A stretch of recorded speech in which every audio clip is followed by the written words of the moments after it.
Walk up! Walk up! Hi, and welcome to this special edition of Between the Rows. I'm your host, Lisa Gunther. This week, I'm bringing you a few highlights from Ag Emotions Livestock Days at Langham, Saskatchewan.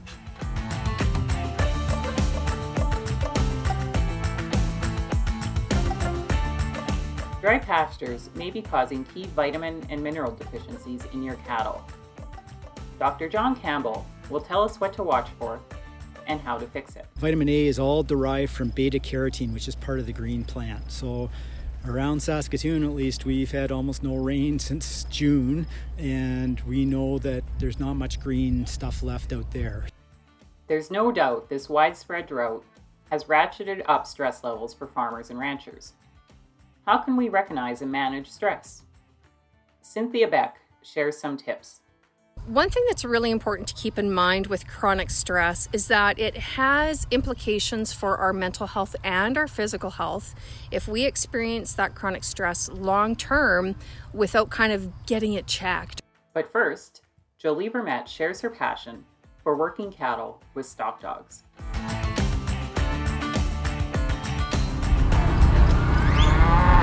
And so we're at the Ag Emotion Livestock Days today, and you're competing in the stock dog trials on horseback. So just tell me a little bit about that event. Yeah, well, the event is a team sport. You have your dog and your horse, and we work our way through a course of obstacles. Usually 3 head is what we work. Sometimes we'll work 5 head, usually yearlings. And there's set obstacles that you have to maneuver your cows through each obstacle with your dog. It's a team effort between you and your horse and dog and yourself. Most handlers use similar commands to direct the dog. Come by! Come by sends the dog clockwise around the herd. Away means counterclockwise. Down or lie down stops the dog. Walk up. Walk up! Encourages the dog to approach the cattle, Walk up! pressuring them to move.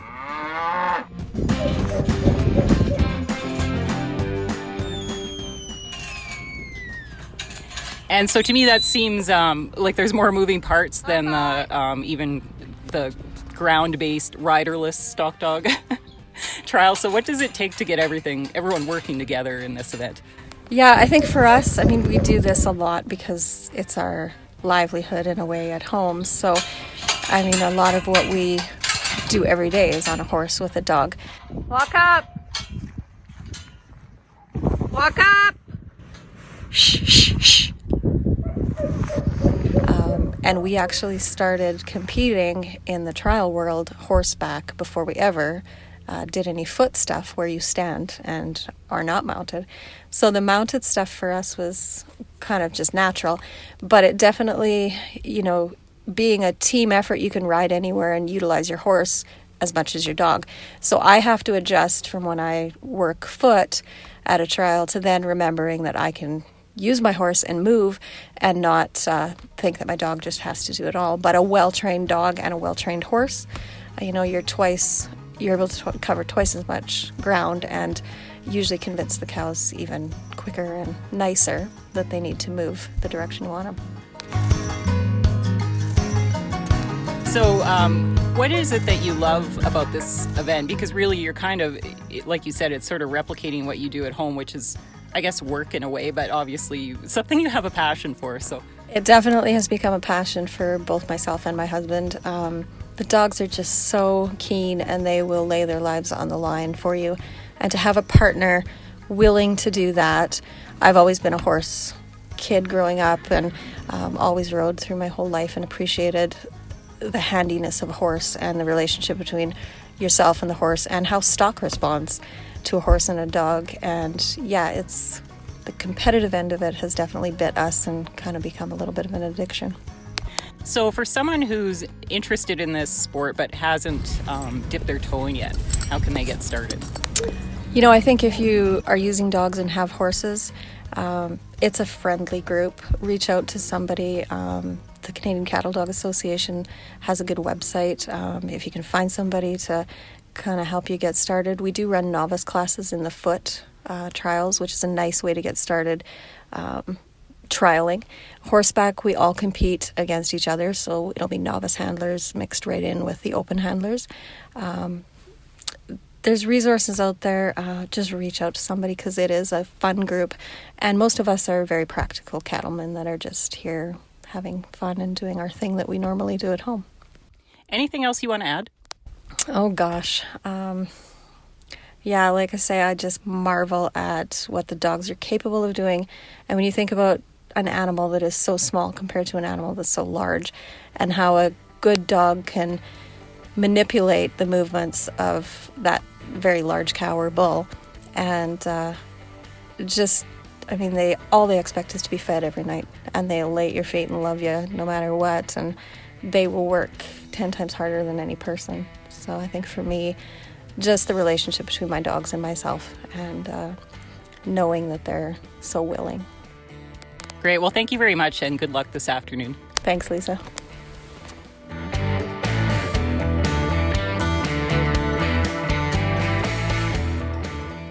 That was Jolie Vermette of Rafterview Ranch and Ranch Dog Inc.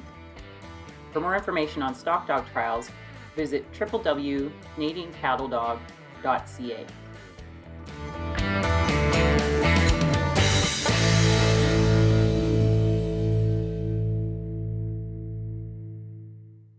With widespread drought this summer, it's been a year of grim headlines for farmers. You see aerial photos of farms and they look like the Sahara Desert. It's terrible. I'm here in Arnason, Manitoba, roughly 100 kilometers north of Winnipeg, where it's currently 33 degrees out. It's been a summer of extreme heat, little rain, and now this. Grasshoppers, a lot of them, eating away at his crops. It's been challenging, I guess, would be a good way to put it. 25% to half of our cow herd is just going to disappear with the drought that we're in and the feed scenario that we're in. After weeks of scorching heat and little rain, baked pasture grass is nearly gone, and in some cases, water has dried up or become toxic to thirsty animals. Managing a farm business is one thing, but how do you manage all the stress that comes with it, especially in a year like this? Cynthia Beck, farmer and clinical psychology master's candidate, shares her insights.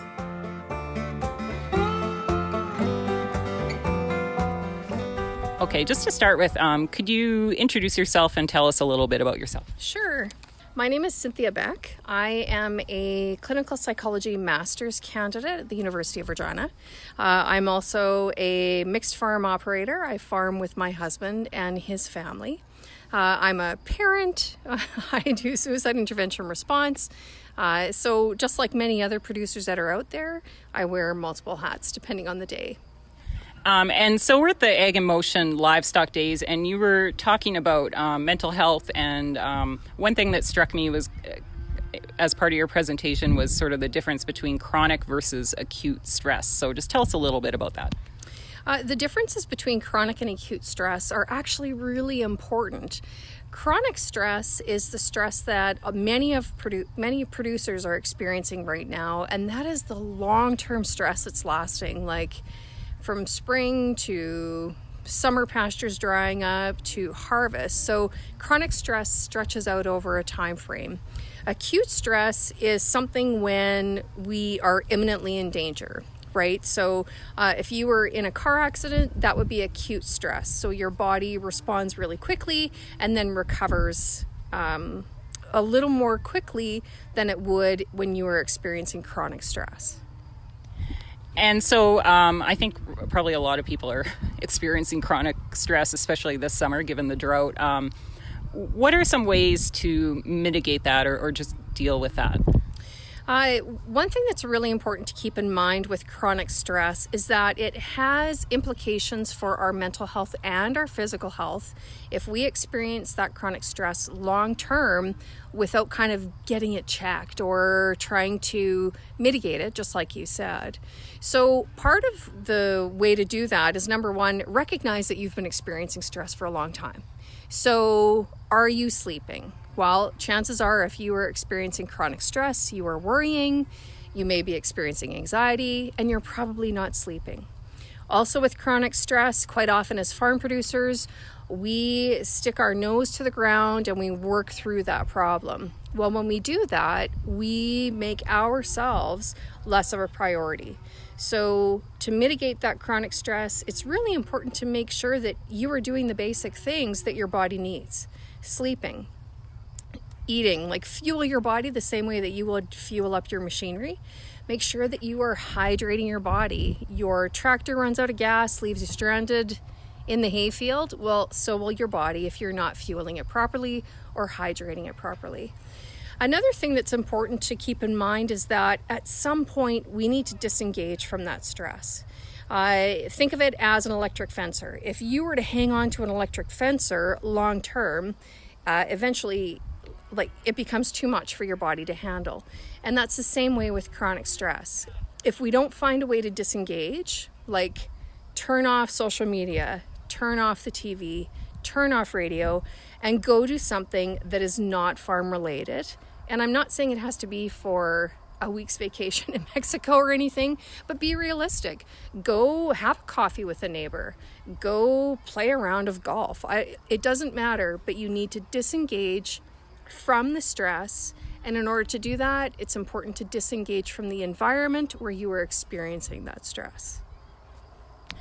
And how can people know when they maybe need some kind of medical intervention, whether that might be medication or counseling or just whatever? A lot of times we don't realize that we are struggling to the extent that we're struggling until we've reached that critical crisis point where we kind of almost feel like we are snapping or we're shutting down, right?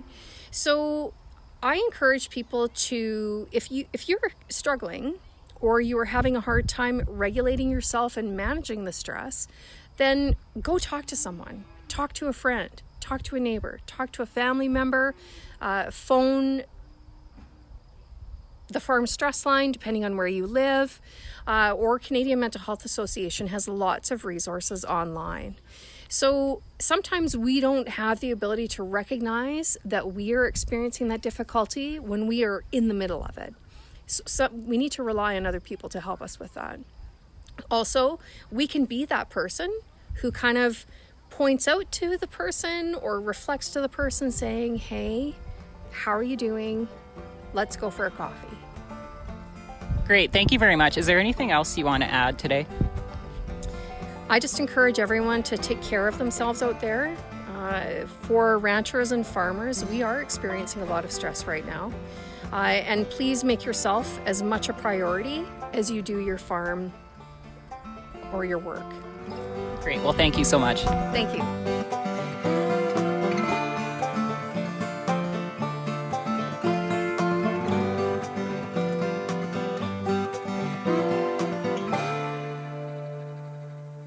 That was Cynthia Beck on the grounds of Ag in Motion's Livestock Days near Saskatoon, Saskatchewan. For more mental health resources, visit Canadian Mental Health at www.cmha.ca. Do More Ag also has a list of resources at www.domore.ag.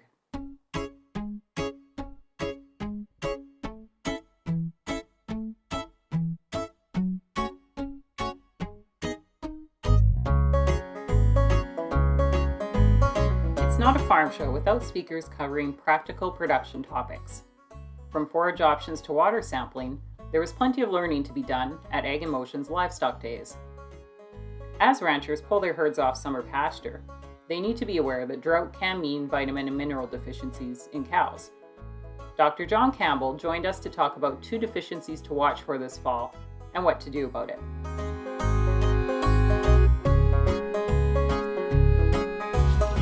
Okay, I'll just get you to introduce yourself, John. Yep, I'm John Campbell. I am a faculty member at the Western College of Veterinary Medicine, University of Saskatchewan, beef veterinarian. So now as people are bringing their herds off pasture this fall with the dry conditions, I guess one of the things that you mentioned we should be looking at is copper deficiencies. So could you talk about that a bit? Sure. It's actually the most common deficiency we see across Western Canada in terms of trace minerals. Close to 50% of cows are close to deficient in some of the studies we've done. And the interesting thing about drought years is, especially in those areas where high sulfate water and sulfate feeds occur, we see that sulfates bind copper, so it can make a problem that's already significant even worse. And so if producers suspect that they may have a copper deficiency based on previous years and or just conditions this year, what should they do about it? Well, they want to address it through this fall and winter season as best they can. It's when we have more control over our trace mineral program, and we want to make sure those cows are in good copper levels prior to breeding next year. So you can do a couple things. You can test your cows. Your veterinarian can take some blood samples and look at the copper levels. It'll tell us for sure if they're deficient or not.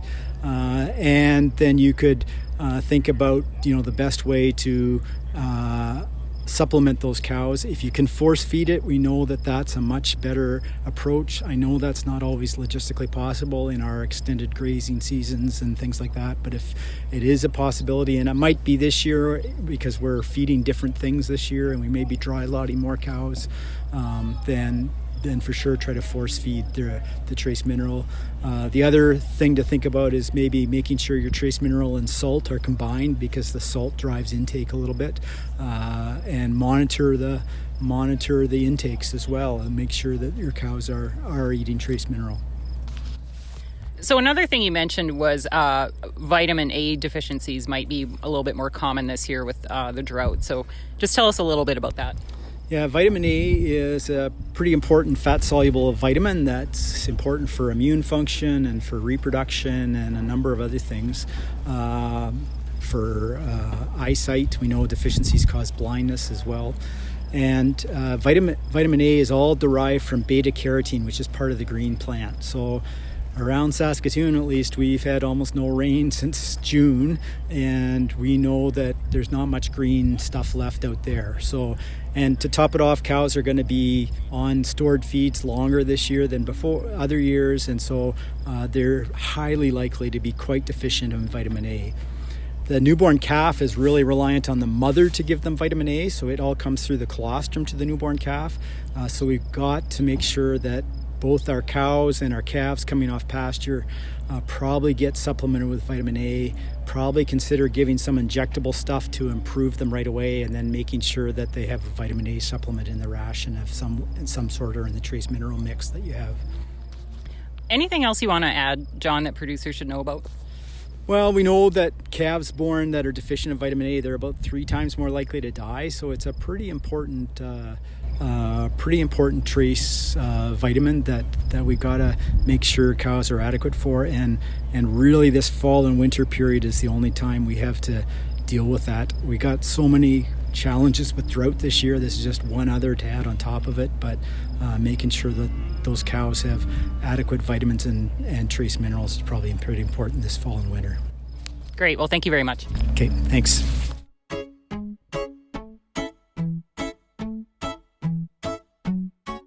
That was Dr. John Campbell with the Western College of Veterinary Medicine. For more drought coverage, visit Glacier FarmMedia's site, The Dry Times, at www.farmmedia.com/thedrytimes.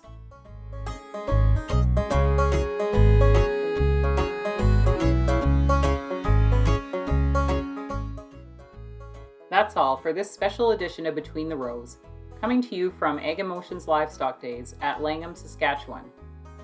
Remember that you can find us on YouTube by searching Between the Rows or on your favorite podcast player. I'm Lisa Gunther. Thanks for joining me today, and take care out there.